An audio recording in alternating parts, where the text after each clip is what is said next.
नमस्कार। कार्यक्रम विषयान्तरमा यहाँहरू सबैलाई हार्दिक स्वागत गर्छु। म चन्द्र बानिया।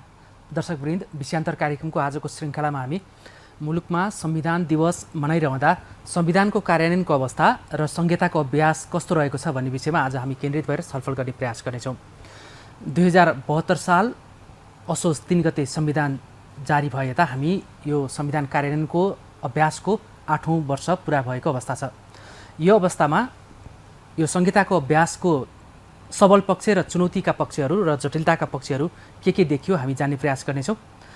अहिले तामझामका साथ दलहरूले यो संविधानको व्याख्या विश्लेषण र मनौनी क्रम जारी रहँदा सर्वसाधारणको आँखाबाट हेर्दा पनि यो संविधान भनेको यो कागजी पुलिन्दा मात्रै भयो कि हाम्रो आधारभूत आवश्यकता र सुविधाहरूमा यसले खासै तात्विक फरक र भिन्नता ल्याउन सकेन कि भन्ने जनगुनासो बढिरहेको देखिन्छ। यो चाहिँ सर्वसाधारणको आँखाबाट हेर्दा र उनीहरूको अनुभव मात्रै यो हो। र अब पेसागत व्यवसायीहरूको कुरा गर्दाखेरि यो उद्योग व्यवसायीहरूले भन्ने गरेका छन्, हामी अहिले निराशाजनक अवस्थामा छौँ, शिथिल अवस्थामा छौँ, हामीलाई माथि उठ्न निकै कठिन भइरहेको छ भनिरहेका छन्। यो उद्योग व्यवसायको कुरा हो। अब पेसागत महासङ्घ सङ्घतिर कुरा गर्ने हो भने यो जगजाहेर छ। अहिले संविधान दिवसकै दिन पारेर नेपाल शिक्षक महासङ्घ राष्ट्रिय समितिले देशभरका सामुदायिक स्कुलहरू बन्द गरेर राजधानी केन्द्रित आन्दोलन सुरु गरिसकेका छन्। राष्ट्रपति समेतको उपस्थितिमा राजधानीको टुडुखेल स्थित खुला मञ्चमा तामझामका साथ भव्य रूपमा संविधान दिवस मनाइरहँदा शिक्षकहरू भने स्कुलमा तालाबन्दी गरेर राजधानीको माइतीघर केन्द्रित भएर आन्दोलनमा निस्किसकेकै अवस्था छ। त्यति मात्रै होइन, यो संहिताको अभ्यासको क्रमलाई हेर्दाखेरि यो जोड घटाउ गरिरहँदाखेरि यो धर्मनिरपेक्षताको सवालमा, हिन्दू राज्यको सवालमा पनि सडकमा नारा जुलुस उठिरहेकै देखिन्छ र कोशी प्रदेश अर्को पेचिलो बनिरहेको अवस्था छ। यो केही परिदृश्यहरूलाई एउटा उदाहरणको रूपमा मानेर हेर्दा हामी संविधान आएको 8 वर्ष पुरा भएर यसको खुसियाली मनाइरहँदा हामी सही ट्र्याकमा छौँ या यो ट्र्याक मिस हुँदैछ जान्ने प्रयास गर्नेछौँ।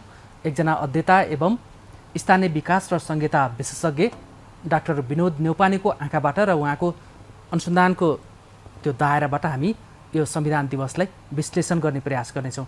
अहिले हामी कुन अवस्थामा छौँ? हामी एकदमै जोखिमको अवस्थामा छौँ या एकदमै सुरक्षित अवस्थामा छौँ? हामी जान्ने प्रयास गर्नेछौँ। यहाँलाई स्वागत छ कार्यक्रममा। नमस्कार। आराम हुनुहुन्छ? एकदम आराम छु, ठिक छु। संविधान दिवस मनाइरहँदा यहाँसँग कुरा गर्न पाउँदा खुसी लागेको छ। मलाई पनि धेरै खुसी लागेको छ चन्द्रजी। यहाँले त संहिताको अर्थ राजनीति भन्ने पुस्तकै लेख्नु भएको छ। हजुर। यसको फाइदा के, बेफाइदा के, चुनौती कहाँ हुन सक्छन्, राजनैतिक नेतृत्वले कहाँनिर ध्यान पुर्याउनु जरुरी छ भन्ने कुरा विश्लेषणात्मक ढङ्गले यहाँले आफ्नो पुस्तकै सार्वजनिक गर्नुभएको छ। हजुर हजुर।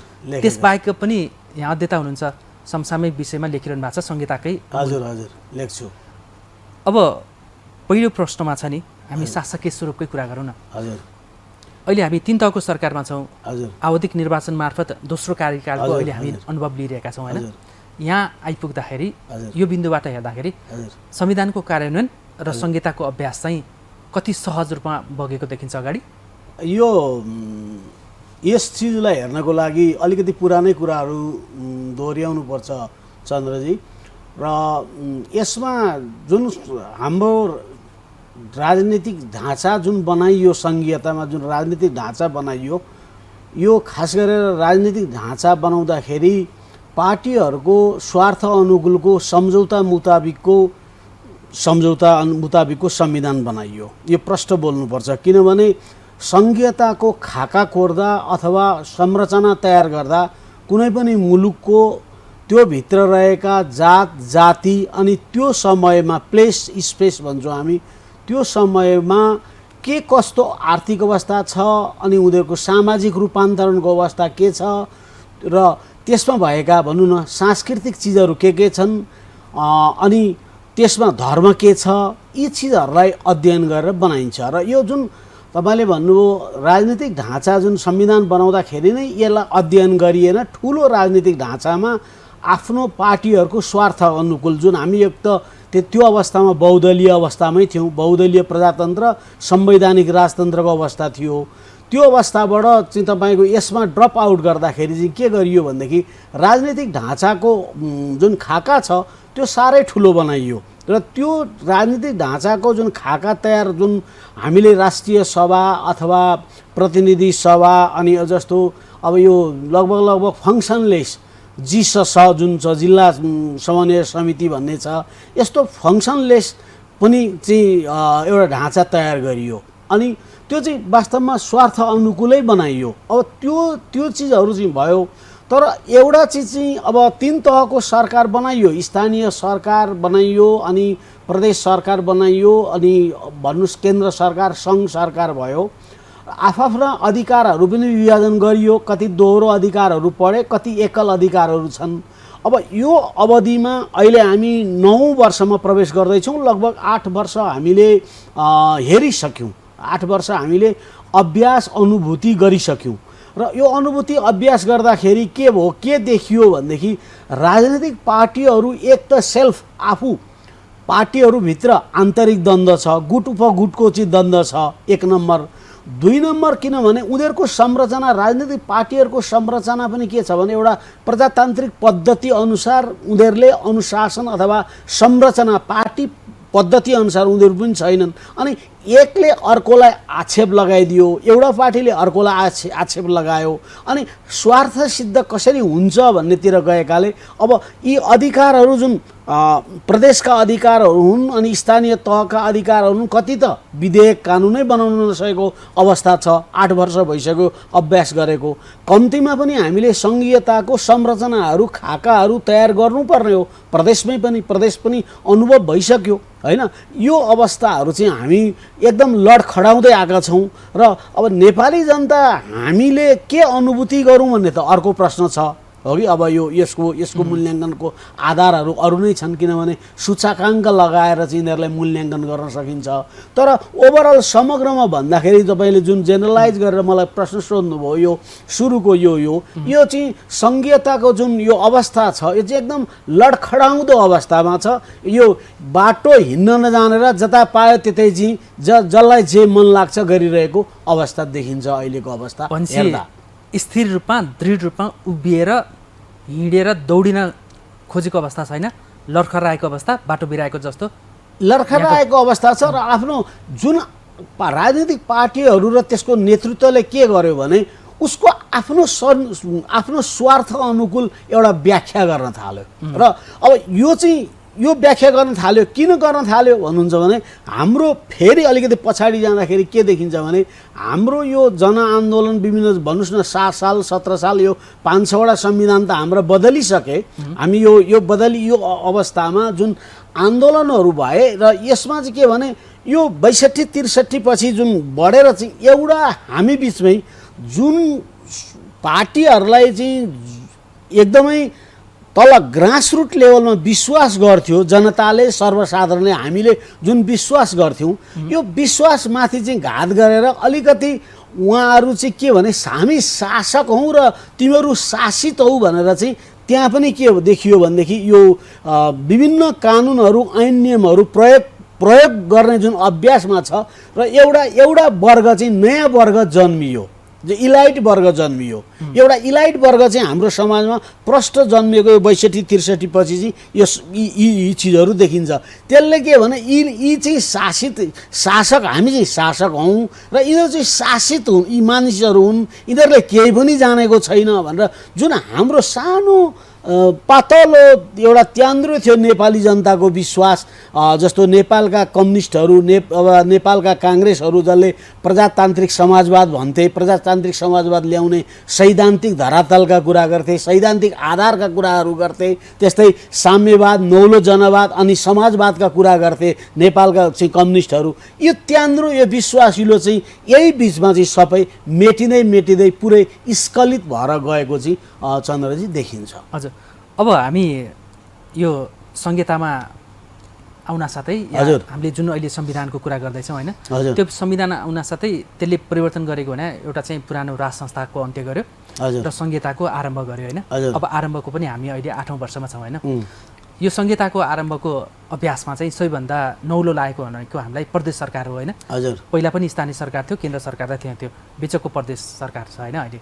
हजुर। यो प्रदेश सरकारमाथि चौतर्फी यो 7 प्रदेशमा त्यही भित्रै सांसदहरूले पनि उठाएको आवाज देखिन्छ। त्यही प्रतिनिधित्व गर्ने दलका नेताहरूले पनि बाहिर भनिरहेका छन् नि यो अलिकति महँगो भयो, अलिकति यो प्रभावशाली भएन, प्रभावकारी भएन भन्ने ढङ्गको यो संविधानका निर्माता दलका सांसदहरू नै भनिरहेको अवस्था छ होइन?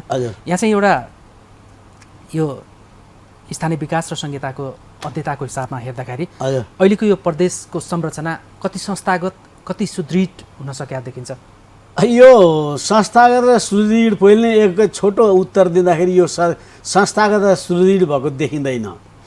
यो चाहिँ कस्तो खालको देखिन्छ भने हाम्रो संहितामा प्रदेशहरूलाई प्रदेशको पनि अधिकारहरू छ, उसले पनि कानुन बनाउँछ। एक त हाम्रो भूगोल साह्रै सानो छ, नेपाल साह्रै सानो छ। अब जस्तो बिहारकै प्रदेश एउटा हेर्दा अथवा उत्तर प्रदेशकै भारतकैसँग हेर्दा धेरै सानो छ। र अर्को के भने हामीसँग यो प्रदेशहरू जम्मा जुन 7वटामा छ, हामीसँग 550वटा प्रदेश सांसदहरू छ। त्यसमा पनि हामीले प्रत्यक्ष र समानुपातिक गरेर छ। अब यिनको काम के अथवा हामीले अरू जुन तपाईको कमेन्ट आएको सर्वसाधारणबाट कुरो जुन हामीले सुनिरहेका छौँ यो सामान्य हो, सही हो। किनभने यसको संस्थागत प्रदेशलाई संस्थागत गर्नलाई कम्तीमा जग हाल्नुपर्छ र त्यही अनुसारका क्रियाकलापहरू त्यसका जुनसुकै पार्टीका भए पनि क्रियाकलापहरू त्यही अनुसार हुनुपर्छ अथवा संस्थागत संरचना बनाउन। यो संस्था त नयाँ संस्था हो, नयाँ संस्थालाई संस्थागत संरचना तयार गर्नको लागि उहाँहरूले भूमिका खेल्नुपर्ने हो। तर के भने त्यो पनि हाम्रो जुन केन्द्रीकृत मानसिकता छ नेपालका पार्टीहरूमा जुन नेतृत्व तहमा, अब जस्तो तपाईँ कोशीकै उदाहरण हेर्नुभयो भने, लुम्बिनीकै उदाहरण हेर्नुभयो भने, योभन्दा अगाडिको कर्णालीको उदाहरण हेर्नुभयो भने के भनेदेखि सबै को मुख्यमन्त्री हुने को मन्त्री हुने भन्ने चाहिँ पार्टीको केन्द्रको नेतृत्वले चाहिँ निर्धारण गर्छ। अनि उनीहरू बिचमै पनि उनीहरूलाई प्ले गर्न, एउटा प्रदेशमा प्ले गर्न सरकार उनीहरू बिचमा आपसमा प्रदेशमा भएका पार्टीहरूलाई पनि छोडिदिनु पर्ने हो अथवा अटोनोमी स्वायत्तता उनीहरूलाई दिनुपर्ने हो। त्यो स्वायत्तताको पनि अभ्यास गरिएको छैन, त्यो स्वायत्तताको अभ्यास गरिएको छैन। केन्द्रबाट लादेर तिमी मन्त्री हुने भन्ने छ भने चाहिँ अब काम गरेको दृष्टिकोणले हेर्ने हो भने विधेयक मात्रै बनाएर त कानुन पालन हुँदैन, अथवा विधेयक र ऐन नियम बनाएर मात्रै त्यो ठाउँको भूगोल अनुसार, मैले भूगोल भनेको आर्थिक भूगोल, सामाजिक भूगोल, सांस्कृतिक भूगोल, धार्मिक भूगोल, अनि त्यहाँको चाहिँ जनजीवन, कृषि, माटो, जाति जनजाति, नेपालको विविधता अध्ययन गरेर बनाउनु पर्ने हो। अब त्यो पनि के देखियो तपाईँको हामीले मूल्याङ्कन गर्दा भने कोही एउटा कन्सल्टेन्टलाई लगायो, लेखाइदियो, के लेख्यो उल्टो र पाल्टो लेख्यो, त्यसलाई पास गर्यो, त्यो कानुन बनेर थन्कियो। र अर्को कुरो के देखियो भने संस्थागत संरचना प्रदेशको बनाउने हो भने अब यत्रो बिना सांसद हामीले किन चाहियो? अथवा यो चाहिँ सिधै केमा भर पर्छ भन्दाखेरि करमा भर पर्छ। अथवा मैले कर र राजस्व तिरेपछि नै सांसद मैले पाल्ने हो, उसले त त्यहाँ मसँग फेरि गएर यो जोडिन्छ रोजगारीमा, मेरो दैनिक आम्दानीमा जोडिन्छ। मैले रोजगार पाएँ, दैनिक आम्दानी हो मसँग, मेरो छोरा नातिले पनातिले रोजगारी पायो, अनि मेरो आम्दानी भयो कृषिमा अथवा अन्य पेसामा भने अनि कर तिर्ने हो। अनि यो कर तिराइ चाहिँ धेरै भयो, करको दायरा बढाउने त भन्छ, कर तिराइ चाहिँ धेरै भयो। अब उपलब्धि के भयो त? त्यो सांसद जुन जान्छ त्यसको उपलब्धि के त? उसले अहिले हामी परिणाम नखोजौँ, यो 8 वर्षको अवधिमा कतिले भन्छन् कि परिणाम खोज्ने मान्छे मूर्ख हो भन्छन्, ल हामी मूर्ख नै होला अरे। आउटपुट के आयो त? अथवा त्यो कतिजनालाई उहाँहरूले ट्रेन गर्नुभयो, अथवा कुन क्षेत्रमा, सामाजिक क्षेत्रमा अथवा आर्थिक क्षेत्रमा अथवा कृषिका क्षेत्रमा, अनि अर्को स्वास्थ्यकै क्षेत्रमा के भयो त? अथवा सेवा र सुविधा दिने चिजहरूमा के भयो त? त्यसलाई आधार बनाएर खोजिन्छ। यही चिज खोज्नलाई नै यो फेडरलिजम हाले हो। फेरि फेडरलिजमको मूल प्रिन्सिपल भनेको जनता, सर्वसाधारण नागरिकको आवाज संसदमा पुगोस्, प्रदेशमा पुगोस् र त्यो आवाजमा चाहिँ उसले चाहिँ काम गरोस्, कार्यान्वयन गरोस्, नीति बनाओस् र त्यो चाहिँ त्यो दबिएको, थिचिएको, निचोरिएको अथवा छुवाछुतमा परेको महिला अथवा अपाङ्ग हैन, अब यो विकलाङ्ग यस्तो खालको मानिसहरूको चाहिँ के भनेदेखि सामान्य विषयहरू चाहिँ उसले राज्यबाट अनुभूति गर्न पाओस् भनेर संहिता हालिएको। यो चाहिँ के भने एउटा इलाइट वर्ग जन्मियो प्रदेशमा पनि, त्यो वर्ग के भने घोडा गाडी आफ्ना सेवा र सुविधाको काम गर्छ, ऐन कानुन नियम बनाउँछ, केही बनाउँछ, नभई झगडै गरेर बस्छ, पार्टीगत रूपले झगडै गरेर बस्छ। अहिले कोशीमा प्रश्न देखियो, अब कतिसम्म झगडा गर्छ भने सभामुख जस्तो पदले गएर पार्टीको भोट हाल्छ, जबकि उसलाई प्रष्ट संविधानले चाहिँ तटस्थ बस है, अप्ठ्यारो परेको बेलामा मात्रै तैँले हाल्न यसो चाहिँ एउटा मत दिन पाउँछ भनेर लेखिएको छ। त्यो चाहिँ पहिले कर्णालीमा पनि देखियो, अब अहिले लुम्बिनीको पनि हालत देखियो भनेपछि अनि के छ त्यहाँ प्रदेशको हालत के छ भन्नु छ भने मन्त्री बढाइदिने, आफ्नो मान्छे अथवा आफ्नो पार्टीको स्वार्थ अनुकूल मन्त्री बढाइदिएपछि त त्यहाँ त राजस्व तिर्ने मान्छेले त के गरौँ, अथवा व्यक्तिगत कुरा नगरौँ, 10, 12, 15 करोड रुपियाँ त त्यहाँ एक्स्ट्रा पैसा गयो मन्त्रीलाई त। उसले त घोडा गाडी सेक्रेटरी तेल टेलिफोन क्वार्टर चाहियो भनेपछि यो चिज भएपछि के भने यसले काम दिने रहेनछ। यो प्रदेश भन्नेले हामी नेपालीलाई काम दिने रहेनछ। लिच्छवी कालदेखि सुरुवातै भएको जुन स्थानीय तह हो, स्थानीय तह त हाम्रो लिच्छवी कालदेखि सुरु भएको, अहिलेको त होइन, अहिलेको थोरै रूपान्तरण गरेको मात्रै हो। यसैलाई चाहिँ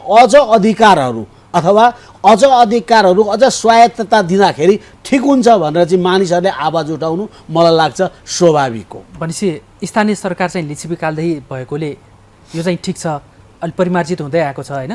यो प्रदेश सरकारले चाहिँ आफ्नो औचित्य प्रदेश सभा र प्रदेश पुष्टि गर्न सकेका छैन, पुष्टि गर्न सकेन। स्थानीय तह पनि जस्तो मलाई सोध्नुहुन्छ अब प्रभावकारी, अब यो पनि धेरै प्रभावकारी त भएन। एउटा त्यहाँ पनि जुन जस्तो यो हामीले मेन अघि म भूगोल भनिरहेको छु, यो भूगोल भनेको मैले विभिन्न चिजलाई भूगोल एउटा शब्द समेटेको हो। जस्तो प्लेस स्पेस भन्छु मैले, ठाउँ अनि समय अनि त्यो स्पेस भनेको चाहिँ मैले परिधिलाई भनेको। एउटा मान्छेले कति परिधिमा रोल प्ले गर्न सक्छ, कति भूमिका खेल्छ, किनभने जस्तो चन्द्रमानियाको रोल प्ले गर्ने ठाउँ कति छ, म विनोद देवपानेको रोल प्ले गर्ने ठाउँ कति छ, अब त्यो चिजहरू डिटरमाइन हुन्छ।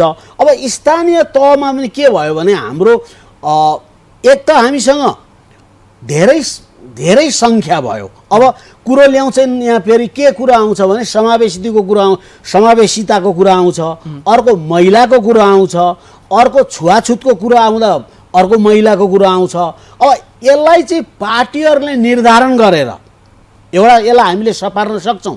यसलाई पार्टीहरूले निर्धारण गरेर स्थानीय स्तरमा यत्रो बिना सङ्ख्या नराखेर महिलालाई, छुवाछुतमा परेका जसलाई हामी चाहिँ दलित भन्छौँ, दलितलाई यो कोटा भनेर महिलाहरू दलितहरूलाई पहिले नै पार्टीहरूले फिक्स गरेर त्यहाँ पठाउँदाखेरि चाहिँ ठिक हुन्थ्यो।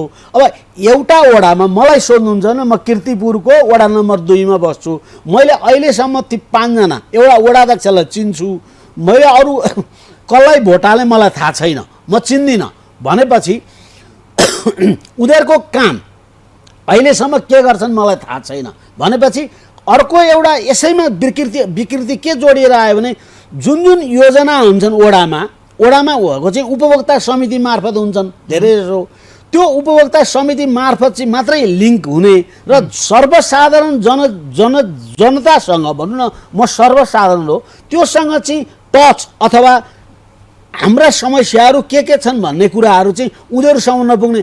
यो जुन खाका पनि जुन हाम्रो 5 जनाको छ, एउटा वडाध्यक्ष सहित 5 जना सदस्य, वडाध्यक्ष सहित 5 जनाको छ, यो खाका पनि ठुलो भयो। यसलाई पनि हामीले चाहिँ एउटा लिमिटेसन गरेर सीमिततामा राखेर ठिक छ समावेशिता देऊ, महिलाहरूलाई देऊ नदेऊ होइन, ती हाम्रै आमा दिदी बहिनी हुन्, छुवाछुतमा परेकालाई देऊ, ती पनि हाम्रै चाहिँ दाजुभाइ दिदी बहिनी हुन्, समस्या छैन, राजनीतिक सहभागिता गराउनु ठिक हो, तर पार्टीहरू आफू निर्धारण गर।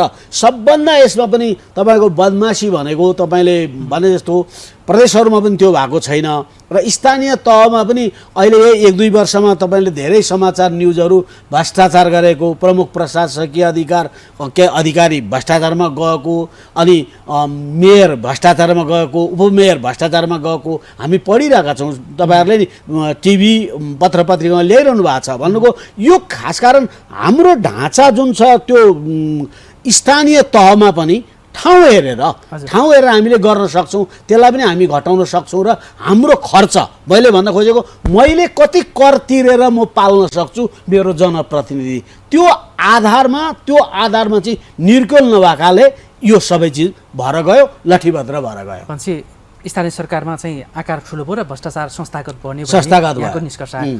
अब प्रदेश र स्थानीय सरकारको कुरा गरिरहँदाखेरि हजुर हामी यो संविधान दिवस मनाइरहँदा यो केन्द्र सरकारको नाममा रहेको यो सङ्घीय सरकारको पनि अलिकति थोरै विश्लेषण गरौँ न। यो सरकार केन्द्र सरकारको चाहिँ प्रभावकारिता, यसको सेवामा डेलिभरी चाहिँ कस्तो देखिन्छ? अब के छ, अब यो पहिलेको युनिटरी सिस्टम बन्न जाउँ, अहिलेको सङ्घीयताको सिस्टममा हेर्दाखेरि के देखिन्छ भन्नुहुन्छ भने यो केन्द्र सरकार र स्थानीय सरकार जोइन्ट छ र बिचमा प्रदेश सरकार छ र मैले लेखेकै छु यो प्रश्नसँग यसलाई तपाईँ हामीले अध्ययन गर्दाखेरि अस्ट्रेलियाले पनि पछि रिभ्यू गरेका छ, त्यस्तै धेरै मुलुकहरूले रिभ्यू गरेका छन् फेडरलिजममा। यो हाम्रो मोडल भनेको सोली मोडल हो। सोली मोडल भनेको तीनवटै इन्जिनहरू एकसाथ चल्नुपर्छ। अब त्यो एकसाथ चल्नको लागि मलाई लाग्छ गत साल मात्रै यिनीहरूले यो अन्तर सरकारी सम्बन्ध भनेर एउटा विधेयक पास गरेर कानुन बनाएको छ र यो बैठकहरू पनि राख्ने गरेको छ प्रदेशसँग। केन्द्र र स्थानीय तह चाहिँ जोडिन्छ अनि पहिले मधेसका पार्टीहरूले यो प्रदेश स्थानीय तह चाहिँ हामी प्रदेशको अन्तर्गत हुनुपर्छ भनेर पनि कुरो ल्याएको थियो यो। किनभने यो उनीहरूले के भने उनीहरू शासक बन्नलाई, शासक कसरी बन्ने भन्नेमा ध्यानमा छ। अब त्यो शासकीय चरित्र अनि प्रवृत्ति अनि हिजोको जुन एकल काँटे युनिटरी सिस्टमबाट आएको चरित्र प्रवृत्ति अनि अब यो सिस्टमहरू जो नेतृत्वकर्ता छ, नेतृत्वकर्ताले पनि फेरिरहेको छैन। किन यी मान्छेहरू हिजो तपाईँ हामीले देखेकै मान्छेहरू हुन्, मान्छेहरू जुन यी मान्छेहरू। अनि अर्को कुरो हाम्रो के छ भने संस्था जुन भन्नुहुन्छ भने जस्तो अर्थमन्त्र, हामीसँग संस्था त अब एउटा मुलुकमा औपचारिक र अनौपचारिक संस्थाहरू हुन्छन्।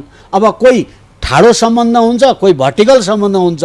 जस्तो अब स्वायत्त संस्थाहरू जस्तो अख्तियार छ हाम्रो, त्यस्तै त्रिभुवन विश्वविद्यालय भयो, यी तेर्सो गए भन्छ। यी संस्थागत संरचना जुन हाम्रा मुलुकमा छन्, जस्तो अर्थ मन्त्रालय भन्यो, यी चिजहरू के भनेदेखि हामीसँग पुरानै छन्, पुरानै ढाँचामा उही लिखितमकै आधारमा उही अनुसार चलिरहेका छन्। भनेपछि त्यहाँ बस्ने जुन मेकानिजम, जुन हामीले फेडरलिजमको जुन कन्सेप्ट हाल्यौँ, जुन लेख्यौँ, कन्सेप्ट बनायौँ, त्यतिखेर के गरिउँ भनेदेखि हामीले अध्ययन र अनुसन्धान गरिउँ न हामीले मुलुकको आर्थिक ढाँचा कस्तो दिने त, अथवा अहिले पनि हाम्रो योजनाहरू अथवा बजेट बनाउँदाखेरि स्थानीय तहको माग के हो, डिमान्ड के हो, हामीसँग सप्लाई कति छ, हामीले आपूर्ति गर्न कति सक्छौँ भन्छ।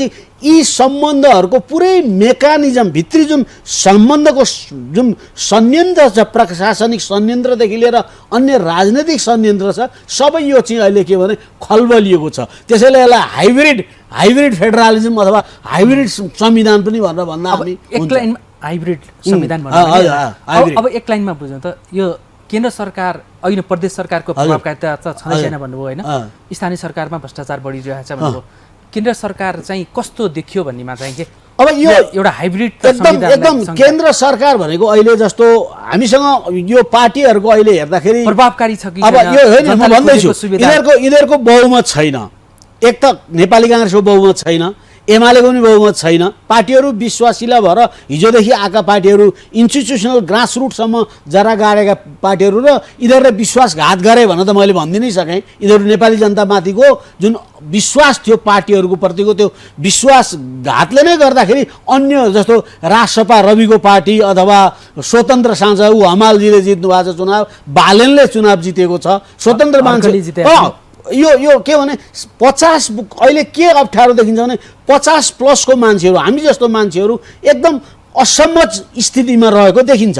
अब केन्द्रको भनेदेखि केन्द्रको पनि लुछाचुडी छ। अब यसलाई राम्रो एक त स्थिर सरकार छैन।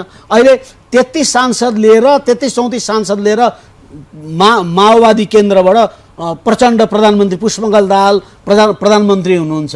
अब भोलि त्यहाँ त्यो चाहिँ थोरै पनि यदि समाजवादी पार्टीको अथवा भन्नुहोस् न माधव कुमार नेपालको पार्टी अथवा नेपाली काङ्ग्रेस अथवा यो के अरे चाहिँ रेशम चौधरीको पार्टी अथवा अर्को पार्टीले उपेन्द्र यादवको पार्टीले थोरै खुट्टा झिक्दिन साथ उहाँको सरकार त रहँदैन, उहाँको सरकार रहँदैन। र उहाँहरूले ल्याएका कार्यक्रम पनि जुन हाम्रो पुरातनपन्थी जुन जस्तो बजेट भाषणकै कुरा गर्नुहुन्छ उही पुरानो छ, ऊ डाइभर्सिफाई चेन्ज छैन। केन्द्र सरकारले पनि नयाँपन दिन केही पनि नयाँपन दिन सके। अब यो नयाँपनको त कुरा होइन कि यिनीहरूले जुन भइरहेकै तपाईँको अहिलेको परिप्रेक्ष्यमा हेर्नुहुन्छ भने अहिले यो भ्रष्टाचारकै कुराहरूमा कुरो उठाउँदाखेरि ललिता निवास प्रकरण एउटा प्रधानमन्त्री नै आफूहरू इन्भल्भ छन्, 2-2 प्रधानमन्त्री। त्यसलाई छुट्याएर अन्यलाई कारवाही गरिएको छ। अब अर्को भुटानी नागरिकताको कुरा आएको छ। त्यसमा भुटानी नागरिकताको कुराहरूमा कस्तो अचम्म छ हेर्नुहोस् त। अरू त ल राजनैतिक पार्टीको मान्छेलाई त हामीले एउटा ल खतमै भनेर चाहिँ सर्वसाधारणले भनिरहेको छ। गृह सचिव इन्भल्भ छ, गृह सचिव जेलमा छ।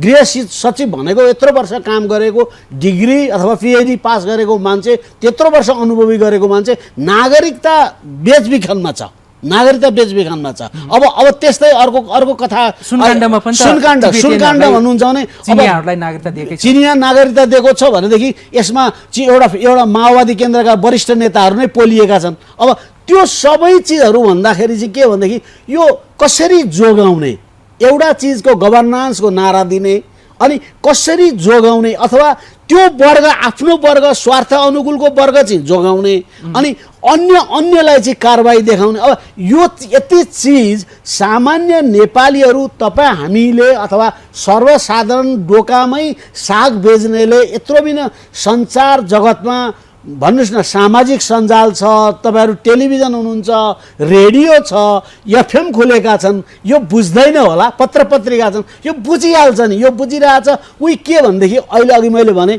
50+ को मान्छेहरू असम्मत स्थितिमा के गर्ने भन्ने स्थितिमा रहेको कारणले गर्दा मात्रै यो चाहिँ अहिले ढाकछोप देखिन्छ। नभए 1990 भन्दाको अगाडिकोदेखिका जुन मूल मुद्दाहरू चाहिँ त्यसलाई ढाँट्दै छल्दै आइरहेकोले अब यो उकुस मुकुस छ, उही एउटा काँटीको चाहिँ खाँचो जस्तो देख्छु मैले। यो म छोटो विश्राम दिन्छु। हजुर हुन्छ। दर्शकवृन्द, जिएनएन एचडी टेलिभिजनबाट प्रसारित कार्यक्रम विषयान्तरमा हामी मुलुकमा संविधान दिवस मनाइरहँदा संविधानको कार्यान्वयन र संहिताको अभ्यास कस्तो छ, 3 तहको सरकारले दिएको यो सर्भिसहरू जनताको आँखाबाट या यो संहिताको विशेषज्ञको आँखाबाट हेर्दाखेरि कस्तो देखिन्छ भनेर हामीले जान्ने र बुझ्ने प्रयास गरेका छौँ। आज हामीसँग अध्येता एवं स्थानीय विकास र संहिता विशेषज्ञ डाक्टर विनोद न्यौपाने हुनुहुन्छ। उहाँ लोकल डेभलपमेन्ट विषयमै इटालीबाट विद्यावारिधि प्राप्त एउटा विशेषज्ञ हुनुहुन्छ। एउटा छोटो विश्राम दिन्छौँ, त्यसपछि फेरि हामी विषयमा जोडिनेछौँ।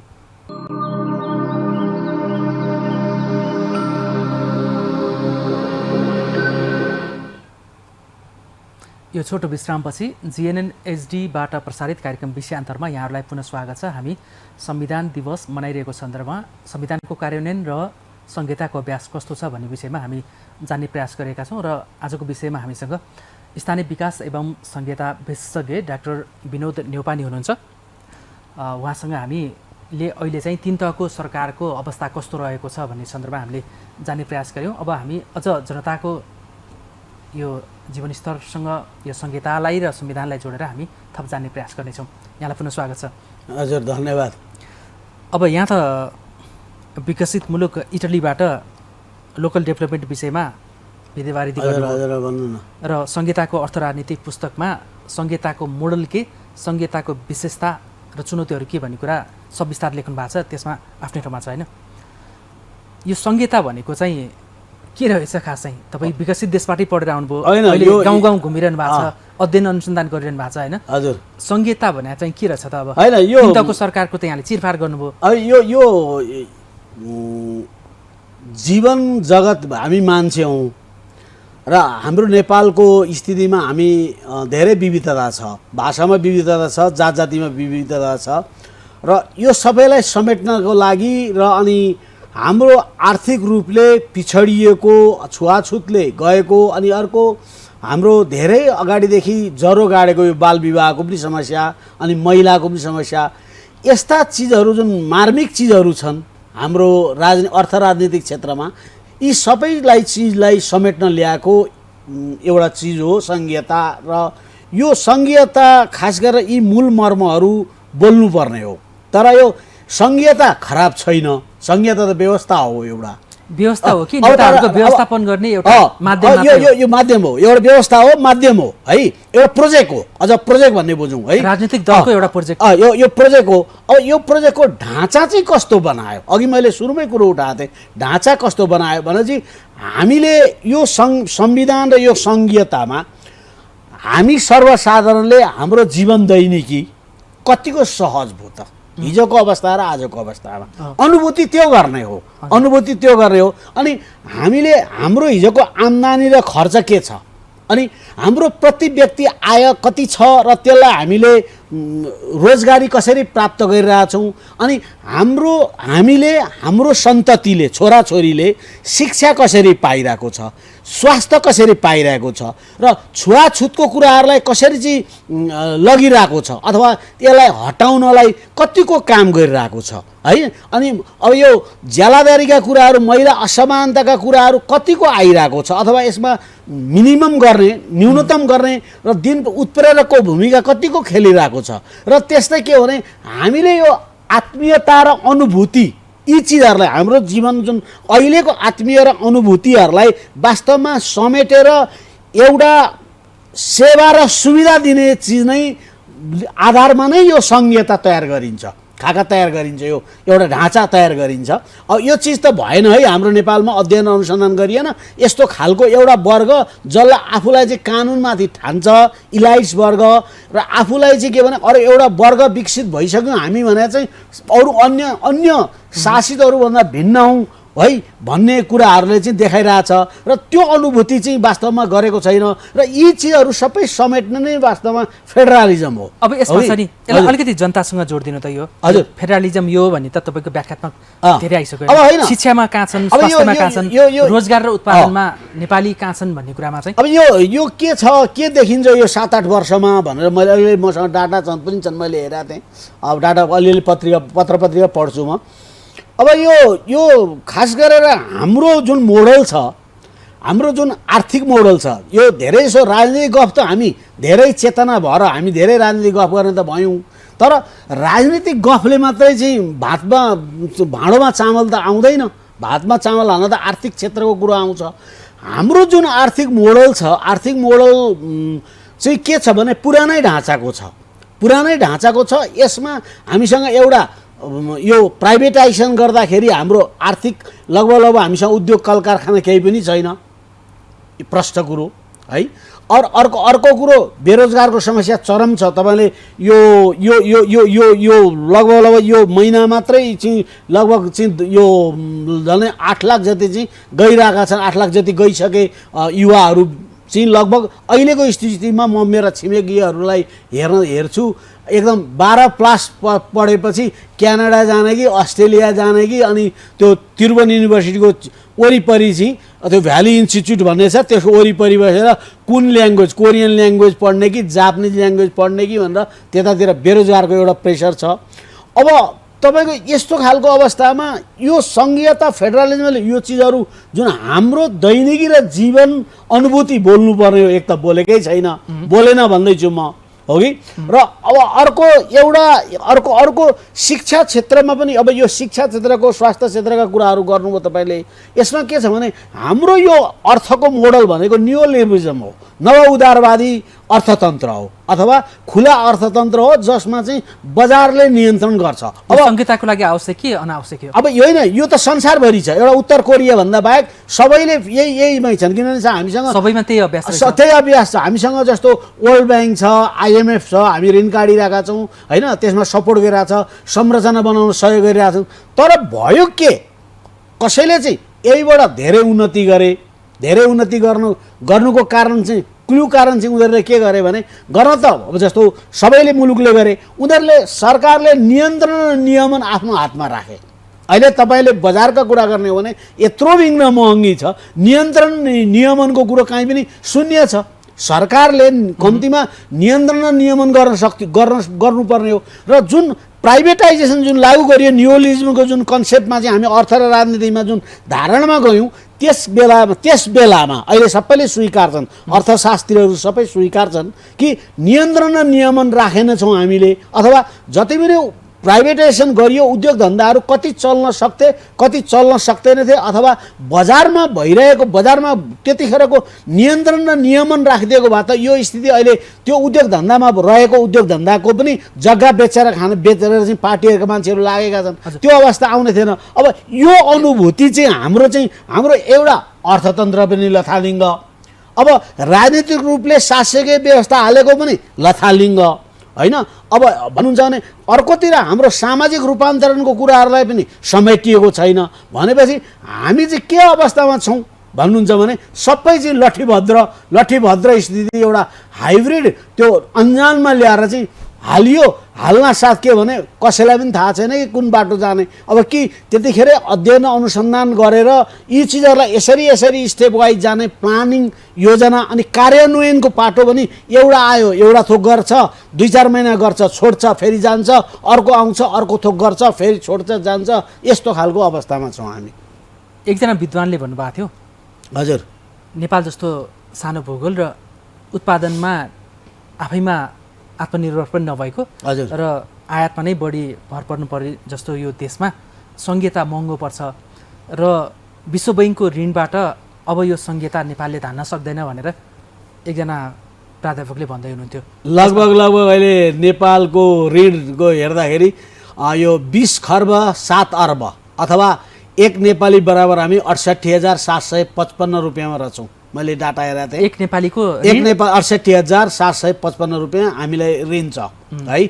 अब यो हामी ऋण अनि अब लगभग हाम्रो वैदेशिक व्यापार घाटा 21 खर्ब 20 अर्ब छ। लगभग हाम्रो जुन वार्षिक बजेट बन्छ झन्डै वैदेशिक यो घाटा व्यापार घाटा त्यस्तो खालको छ। र अहिले भर्खरै यहाँले चन्द्रजी थाहा पाउनु होला, यो चाहिँ ऋण यो बजेटको सुरुमै हामी ऋण काट्दैन थियो सरकारले, पछि गर्थ्यो भने अस्ति भर्खर नेपाल राष्ट्रसँग के लोन ऋण आन्तरिक ऋण चाहिँ 9 अर्बको कुरो आइरहेको छ, छँदैछ। अब हाम्रो यो भनेपछि हामीले जति पनि राजस्व र कर उठाउँछौँ त्यसले हाम्रो खर्च धान्ने अवस्था छैन। यो खर्च धान्ने अवस्था छैन। यतापट्टि हामी के गरिरहेछौँ भने प्रदेशमा प्रत्येकचोटि चाहिँ हामी पार्टी झगडा गरेर मन्त्री बढाइरहेछौँ। भनेपछि साधारण खर्च चाहिँ नेतृत्वमा मन्त्रीको नाममा सांसदको नाममा बढिरह्यो, विकास हुन सकेन, उत्पादनमूलक क्षेत्रमा उत्पादनमूलकमा हाम्रो लगानी पनि छैन। अनि के भने 10+2 अथवा 12 क्लास पास गर्न साथ चाहिँ अब यो सबै नैराश्यताको जडले युवा पुस्ता चाहिँ के गर्न थालो भन्नुहुन्छ भने विदेशतिर जान थालो। अब धेरै मान्छेको छोराछोरी हेर्ने हो भने तपाईँको चाहिँ विदेश गएको देखिन्छ। जस्तो अहिले नै यो हाम्रो स्वर्गीय सुभाष नेवाङकै हेर्नुहोस् न, छोराहरू विदेशमा रहेछन्। अब हेर्नुहोस् त सबैको चाहिँ लासले कुरेर बस्ने यो घर-घरमा यो समस्या आइसक्यो। अर्को तपाईँको समस्या आउनुमा छ नि, हजुर, यो संहिताको ब्युटी भनेकै हो होइन संहिता होइन, यो संहिताको अर्थतन्त्र संहिताले त संहिताले भनेको तपाईँको अब जस्तो हाम्रो संविधानमा भएका चिजहरू संविधानको म नेपालीलाई संविधानको अघि मैले भने दैनिक जीवनमा मैले संविधानले जुन दिने चिजहरू छ यो सबै म्यानेजमेन्ट संविधानले गर्ने हो। संविधान एउटा चिज त्यसले हो। जस्तो तपाईँले यो 7 वर्षकै अवधि हेर्ने हो भने महिलाहरूकै कुरा गर्ने हो भने 14,000 महिला बलात्कृत भएको रहेछ। यो 7 वर्षको अवधिमा 14,000 महिला बलात्कृत भएको छ, जसमा 6,363 जना बालबालिका छन्। भनेपछि हामीले सुशासन जुन गभर्नान्स भन्छौँ, प्रशासनिक गभर्नान्सको कुरोमा अथवा गभर्नान्स त धेरै हुन्छन्, एउटा मात्र यो सुशासन भन्ने ठुलो शब्द हो है, यसलाई चाहिँ विश्व ब्याङ्कले निकालेको हो, गभर्नान्स भनेर निकाल्यो, पछि त्यसलाई चाहिँ राम्रो शब्द अर्को क्वाइन गर्दाखेरि उसको ऋणहरू उठाउनको कारणले गर्दा डेभलपिङ कन्ट्रिजमा लैजानलाई अर्को गुड गभर्नान्स भनेर राखिदियो, त्यसलाई सुशासन भनेर भन्छौँ। अब त्यही क्वाइन गरेर त्यही भाषण गर्छन् होइन। अब त्यसलाई छोडिदिउँ। हामीले हाम्रो संविधानमा महिलाका हक अधिकारका कुरा गरेका छौँ बकाइदा, हामी महिलाका कुरा बालबालिकाका कुरा गरिरहेका छौँ। तर यही संविधानले यदि ती चिजहरू, हाम्रो 3 सरकार छ, हामीसँग मान्छे छ, हामी अहिले बाटोमा फुत्त निक्लिने हो भने एउटा सांसद वा एउटा मन्त्री भेटिन्छ कि प्रदेशतिरको जनप्रतिनिधि भेटिन्छ, मानौँ न जनप्रतिनिधि भेटिन्छ, एउटा सांसद भेटिन सक्छ अथवा पालिकामा चाहिँ रिप्रेजेन्ट गर्ने जनप्रतिनिधि भेटिन सक्छ वा प्रदेशमा गर्ने भेटिन सक्छ। हेर्नु त्यति फालाफाल छ हामीसँग, अथवा 35,926 जना छ। अब यो अवधिमा महिलाको बारेमा पनि यो त घटाउँछ, फेडरलिजमले घटाउँछ। महिलाका कुराहरू जुन बलात्कारका कुराहरू भए, तपाईँको वैदेशिक रोजगारीको कुराहरू भए, रोजगारीको कुराहरू भए घटाउँछ। तर हाम्रो राज्य त के गरिरहेछ भने के भन्छ हाम्रो केन्द्र सरकार भनेदेखि हामीले बेलायत जाने बाटो खोल्यौँ भनेपछि हामीसँग अब यो 5-7 वर्षपछि दक्ष जनशक्ति हुँदैन। अहिले नै पनि दक्ष जनशक्ति छैन हामीसँग। हाम्रो घरखेत अघि उत्पादनको कुरा गर्दै हुन्थ्यो, उत्पादन त बुढाबुढीले गर्दैन। अब मलाई अहिले लगेर बारी खन भनेर लगेर त म खेती गर्न सक्दिनँ, मेरो किनभने फिजिकल चिजले पनि दिँदैन। अनि अर्को कुरो के भने म खेत रोप्न पनि सक्दिनँ। अब जुन उत्पादनमूलक जुन हाम्रो जुन जनशक्ति हो, एक जनशक्ति बाहिर गइरहेको छ भनेपछि यो एउटा अन्धकारमय चौपट खालको चाहिँ हामी अवस्थामा चाहिँ लगिरहेछ। अब यो लानुको मूल खाका चाहिँ के हो त भन्दाखेरि एक त संविधान हो। संविधानले यी चिजहरूलाई समेटेको छ र कार्यान्वयनको पाटो त केही पनि लगेको छैन। अनि ओभरलोडेड राजनीतिक ढाँचा छ।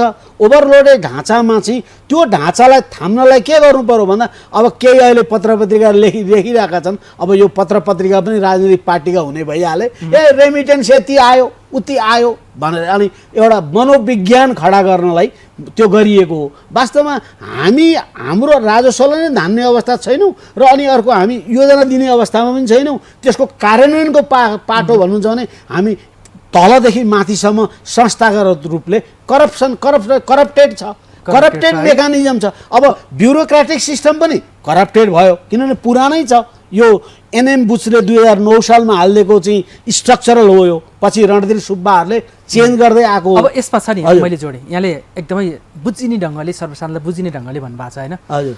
अब अहिले हामी 3 तहको सरकार छौँ। हजुर। यो संविधान पनि छ, नयाँ संहिता पनि अभ्यासमा छ होइन। सिंहदरबारको अधिकार गाउँ गाउँमा भन्ने नारा नै थियो होइन। थियो।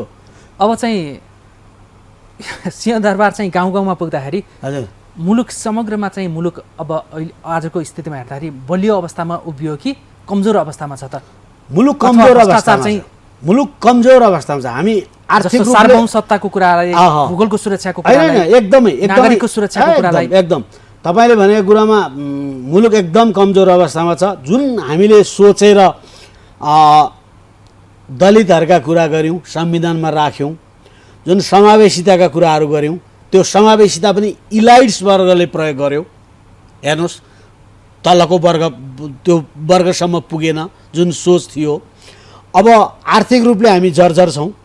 आर्थिक रूपमा हाम्रो केही पनि अवस्था छैन, हामीसँग स्रोत साधन छैन। अब त झन् भनिगएँ मैले, उत्पादन गर्ने युवा पुस्ता सबै विदेशी नै थालो होइन। अब रह्यो आर्थिक रूपले। अब उही मात्रै के भने राजनीतिक गफ, अघि मैले आउटपुटको कुरा गरेको थिएँ। अब यहाँले एउटा योजनामा अथवा सङ्घीयता भनेको एउटा प्रोजेक्ट हो। यसमा सङ्घीयतामा इन्भल्भमेन्ट भएको जुन एक्टर्सहरू, नायकहरू छन्, जस्तो प्रदेशका नायकहरू अथवा स्थानीय तहका नायकहरू, उनीहरूले के आउटपुट दिए त? अथवा पैसा मैले कर तिरेर लगानी गरिसकेपछि मलाई कसैले नोकरी दिएपछि मलाई नोकरी त फोकटमा दिँदैन, किनभने मैले केही इनपुट अथवा रिजल्ट अथवा चाहिँ उसलाई चाहिँ दिगोपना अब प्रभावकारिता केही चिज त उसको कार्यक्रममा, एक्टिभिटिजमा होस् या नीतिमा होस् दिनु पर्यो मैले। अब त्यो के दिए त भन्दा इभ्यालुएसन गर्दा हामी यी सबै चिजहरू आर्थिक पक्षबाट, सामाजिक रूपान्तरको पक्षबाट पनि आवाज उठिरहेको छ। खोइ त यो यत्रो संविधान बनाइयो, संविधानमा यत्रा बिना आयोगहरू बने, दलित आयोग बन्यो, मुस्लिम आयोग बन्यो, महिला आयोग बन्यो। अब यी आयोगहरू कुनै नीति बनाएर ड्यासिङ दिनलाई, सरकारमा ड्यासिङ दिने काम केही गर्दैन। कसलाई कहाँ चाहिँ बलात्कार भयो निवेदन ल्याऊ, त्यो चाहिँ म पुर्याइदिन्छु भनेर बसेको छ। भनेपछि त्यत्रो खर्च, त्यो आयोगमा बस्नेहरूलाई त्यत्रो खर्च, इनपुट अथवा सामग्रीहरू प्रयोग गरेर हामी पालिरहेका छौँ भनेपछि उपलब्धि भन्नाले भन्नुहोस् न, आउटपुट त केही दिनु पऱ्यो नि त। त्यो आउटपुट सुनेदेखि चाहिँ हामी मुलुक समग्रमा कमजोर अवस्थामा छौँ। अब हामी समयको अन्त्यमा पनि छौँ होइन? हजुर, हामी स्थानीय सरकारको पनि विश्लेषण गऱ्यौँ, प्रदेशको पनि, सङ्घको पनि होइन? समग्रतामा हाम्रो सार्वभौम सत्ता कति कमजोर छ, कति सशक्त बलियो छ भन्नेमा गऱ्यौँ होइन? यदि यो कमजोर अवस्थामा छौँ भने यो विश्वमा नै लोकप्रिय भनेको संहिता हामीले नेपालमा कार्यान्वयन र अभ्यासको चरणमा रहँदाखेरि अब यसको विकल्प खोज्ने कि यसमा चाहिँ पुनर्संरचना गर्न जरुरी छ? सरकार र दलहरूलाई यहाँको सुझाव के? यो छोटोभन्दा अब संघीयता गइसकेर अब त मुलुकहरू अरू मुलुकले चेन्ज पनि गरेका छ, चेन्ज पनि गर्छन्। तर अब यो कुर्सी सत्ता र शक्ति बहुत डह्रो हुन्छ। अब यहाँलाई मैले के बताऊँ, जस्तो पाकिस्तानकै कुरा चाहिँ उदाहरण छ, अन्य मुलुकहरूकै छ। अब यसमा के देखिन्छ भने अहिलेको अब यो अवस्थालाई हामी 550 प्रदेश सांसद पाल्न सक्दैनौँ। प्रष्ट कुरो, यो राजनैतिक ढाँचामा 550 सांसद पाल्ने म नेपालीको कर तिरेर हैसियत छैन। म भनेपछि मैले तल्लो लेभल एक डोको साग बेचेर पेट पाल्नेकै कथा भनेको हो यो। किनभने उसले पनि हटियामा लगेर राख्दाखेरि सागको कर त्यो हटिया बसे बापत उसले तिर्ने गरेको छ। किनभने नेपालमा त्यो आर्थिक क्षेत्रमा भ्याट उत्पादन गर्ने भन्ने खालको सोचमै छैन। कर लगाउने, थिच्ने, कानुन लगाउने मात्रै छ। उत्पादन गरेपछि त्यसमा कर लगाउनु, भ्याट लगाउनु अर्को कुरो हो। अन्य चाहिँ संघीयतामा त्यसरी सोच्छन्, यहाँ त्यो सोचिएको छैन। अब रहेको कुरो के भनेदेखि हामी 550 एउटा त्यो पाल्न सक्दैनौँ। हामीसँग 275 प्रतिनिधि सभा पनि हामीलाई आवश्यकता छैन। हामीसँग 59 जना राष्ट्रिय सभा पनि आवश्यक छैन। त्यहाँ त्यो मर्म, संविधानको मर्म अनुसार दिग्गज, पुराना, अनुभवी, बुढापाका, जसले ऐतिहासिक भूगोल बुझेको छ ती मान्छेहरूले प्रतिनिधित्व गरून् भनेर बनाएको हो त्यो राष्ट्रिय सभा। र त्यो प्रतिनिधि सभालाई क्रस चेक गरून् है, यी त्यहाँ त अरू विभिन्न जितेर आउन सक्छन्, त्यसलाई पनि क्रस चेक गर्नु है त्यो विधेयकलाई भनेर बनाइएका। भनेपछि हामीलाई 30-35 जना भन्दा त्यहाँ आवश्यकतै छैन। भनेपछि यो अवस्थालाई पूर्णतया सबै पार्टीहरूले यो खुट्टा उल्लेर उसको तान्न छोडेर भोलि त यो अहिले सबै एक ठाउँमा आएर यसलाई यसरी लैजाउँ भनेर पुनर्संरचना नगरिकन धर छैन। यो धर छैन चन्द्रजी। किनभने नभए आन्दोलन उठ्यो भने यिनै पार्टीका मान्छेहरूलाई चिलीमा भइसकेको छ। किनभने यो अभ्यास गरिसकेका छन् चिलीमा। मैले एउटा आर्टिकल पनि लेखेको थिएँ कारोका। यो न्योलिबरिजमको यो कन्सेप्टबाट चाहिँ विखण्डन गर्दा मान्छे वाक्क भएर उनीहरूसँगै आक्रमण गर्न थाले। यी पनि त देख्यो नि, यादवजीलाई चाहिँ अस्ति खुकुरी हानेनन्, मान्छे वाक्क भएर त दियो। नभए त त्यो यादव र त्यो नुवाकोटको मान्छे के रिसिभी थियो र। अब अर्को एकजना चाहिँ सांसद भन्दै थिए चाहिँ हामीलाई कुट्ने भए हामी के गर्नु भने कुट्छन्। यसलाई किनभने मानिसको दैनिक जब घाँस कपासको कुरो आउँछ, आम्दानी छैन, मान्छेलाई थिचोमिचो गर्दै एउटा सङ्घीयताका नाममा, समाजवादका नाममा, अनि प्रजातन्त्रका नाममा, उदारवादी अर्थतन्त्रका नाममा यसरी थिचोमिचो गर्दै अब फेरि त्यसमाथि हामी नेपालीको के छ भने हामीसँग प्राकृतिक प्रकोप पनि छ। भूकम्पदेखिको मान्छे उठेको छैन आर्थिक रूपले। तपाईँले अघि कुरा उठाउनु, शिक्षकहरूको कुरा उठाउनु भयो, शिक्षकले चाहिँ उठाउने आवाज उठाउने भए, व्यापारीहरूको कुरा उठाउनु भयो, व्यापारी उद्योग धन्दा बन्द छ, त्यो लोड सेडिङ छ। यी समस्याहरू सबै जड भएर चाहिँ बस्दै अनि अघि मैले उदाहरण दिएँ बालनको, अब यी नयाँ आएको पुस्तालाई पनि भोट हालिरहेको छ। यो त गर्ने रहन्छ भनेर एउटा 50+ को जुन पुस्ता छ त्यो पनि फ्रस्ट्रेट हुँदै गइरहेछ भने यो चिजलाई पूर्णतया एउटा राउन्ड टेबलमा बसेर विज्ञहरू अध्ययन अनुसन्धान गर्न लाएर एउटा पुनर्संरचना गर्नुपर्छ। अब अहिले तत्काल अब सत्ता कुर्सी समाइरहेकोलाई त यो एउटा कि सैनिकको हुनु पर्यो, नभएदेखि त तपाईँको फालिनलाई अथवा किछि जनआन्दोलनै हुनु पर्यो। त्यो विकल्पको स्थिति अहिले वातावरण छैन। अघि यो पुनर्संरचनाको कुरा गर्दा चाहिँ यो 500 बढीको प्रदेश सभालाई खारेज गरेर गर्ने कि त्यसमा सङ्ख्या घटाएर मात्रै होइन, पहिले पनि हामीसँग अलिकति कन्सेप्ट अब त्यसलाई चाहिँ बसेरै अध्ययन गर्नुपर्छ एउटा कुरो। किनभने मैले यहाँ होइन, मैले फ्याट्ट भन्दाखेरि अब यसलाई नराख्दा पनि हुन्छ, सल्लाह गरेर धेरै अधिकार तल्लो तहलाई दिएर पनि गर्न सकिन्छ। अब अघि एउटा अहिलेको अवस्थामा र लगभग प्रदेशको आवश्यकता नेपालमा महसुस भएन अध्ययन गर्दा। हस्, यति भनेपछि बुझिहाल्यो। महत्त्वपूर्ण समय र विश्लेषणात्मक आफ्नो अभिव्यक्तिको लागि यहाँलाई धन्यवाद। धन्यवाद सबैलाई, अनि सबै यो हेरिरहनु हुने दर्शकहरूलाई पनि मेरो धेरै धेरै नमस्कार। हस्, धन्यवाद। दर्शकवृन्द, जिएनएन एचडी टेलिभिजनबाट प्रसारित कार्यक्रम विषयान्तरमा आज हामीले नेपालमा संविधान दिवस मनाइरहँदाखेरि संविधानको कार्यान्वयनको अवस्था कस्तो र संहिताको अभ्यास कस्तो छ भन्ने सन्दर्भमा हामीले एकजना अध्येता एवं स्थानीय विकास र संहिता विशेषज्ञ डाक्टर विनोद नेउपानेसँग जान्ने र बुझ्ने प्रयास गऱ्यौँ। यिनै संवादको साथ कार्यक्रमबाट हामी बिदा हुन्छौँ। नमस्कार।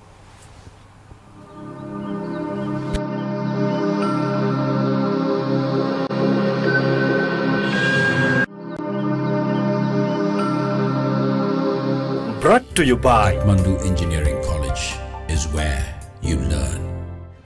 छिटो भनेकै world link Nepal finance limited.